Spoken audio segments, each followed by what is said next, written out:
ঘড়িতে এখন বাজে প্রায় 12টার কাছাকাছি। মেয়ে এখনো কোচিং থেকে বাড়িতে আসেনি। তোমার দাদাভাই গেছে একটা কাজে খুলনাতে। বাড়িতে আপাতত আমি একাই। আমি এখন রান্না করছি চিকেন। এটুকু হলো আমাদের মা মেয়ের জন্যই রান্না করছি, কিন্তু আমি খাবো কিনা এখনো বলতে পারছি না, কেন জানি না। চিকেন মানে মাংস খেতেই ইচ্ছে হচ্ছে না, শুধু মনে হচ্ছে আলু সেদ্ধ আর বেগুন ভাজা দিয়ে ভাত খাই গরম গরম। আর এই চিকেনটুকু হলো কোনো পেঁয়াজ রসুন বা মশলা, একটুখানি জিরা আদা বাটা আর চুই ঝাল টমেটো এটা দিয়ে কষিয়ে রেখেছি। ওটা দিয়ে তোমার দাদাভাইয়ের জন্য আলাদা করে দেবো। আসলে কি জানো তো, রেগুলার তোমার দাদাভাইকে চিকেন শুট করে দিচ্ছে, তো ওই চিকেনটাকে রেগুলার নাড়াঘাটা করতে করতে না এমন একটা ব্যাপার লাগছে যেন খেতে ইচ্ছা হচ্ছে না চিকেনটা, কেন জানি না।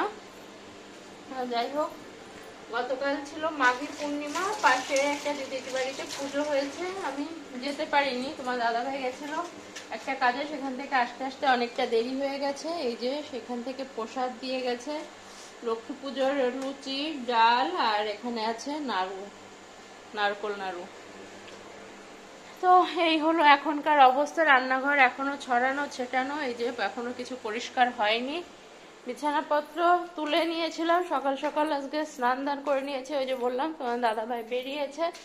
আপাতত বাড়ি ঘরের অবস্থা এই এই যে বিছানাপত্র এভাবে তুলে রেখেছি। এগুলো তুলতে হবে, কোনটা পড়বে না পড়বে সেগুলো বার করে দিয়েছিলাম। আর আমার মাথার অবস্থা এই সকালবেলা থেকে চুল আসতে পারিনি, জাস্ট চুল আসছে, সিঁদুরটা পরে নিয়েছিলাম। মেয়ে এখনো বাড়ি ফেরেনি, ওকে বললাম তাড়াতাড়ি আসার জন্য, কিন্তু এখনো পর্যন্ত আসেনি। দেখা যাক কখন আসে।